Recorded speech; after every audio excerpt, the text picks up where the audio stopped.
حضرت عبداللہ بن عمر رضی اللہ عنہ فرمانے لگے کہ آپ علیہ الصلوۃ والسلام کی زبان مبارک سے میں نے یہ واقعہ 1 2 3 4 5 6 7 نہیں بلکہ اس سے بھی زیادہ مرتبہ سنا۔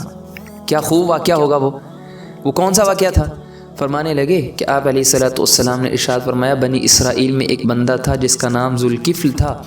وہ بندہ گناہ کرتا تھا، بچتا نہیں تھا، تو اس کی ایک رشتہ دار عورت تھی، اسے وہ گناہ کرنا چاہتا تھا۔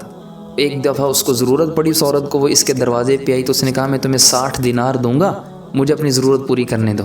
وہ بیچاری مجبور تھی، تو جب وہ بندہ اس عورت کے پاس جانے لگا، اس کے پاس بیٹھ گیا، تو اس عورت نے کہا کہ میں یہ کام کرنے والی عورت نہیں ہوں لیکن مجبور ہو گئی، تم اللہ سے ڈرو۔ تو وہ ذوالکفل نے اس کو چھوڑ دیا اور پیچھے ہٹ گیا، فرمایا کہ جاؤ یہ پیسے بھی لے جاؤ اور جاؤ، میں نے تمہیں چھوڑ دیا، میں یہ گناہ نہیں کرتا ہوں۔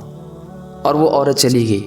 اسی رات کو ذوالکفل اللہ کو پیارا ہو گیا، تو صبح جب اٹھ کے دیکھا لوگوں نے تو دروازے پہ لکھا ہوا تھا کہ اللہ تعالیٰ نے ذوالکفل کی مغفرت فرما دی، صرف ایک گناہ چھوڑنے پہ، اللہ کے ڈر اور خوف کی وجہ سے۔ اللہ میں تقوی نصیب فرمائے۔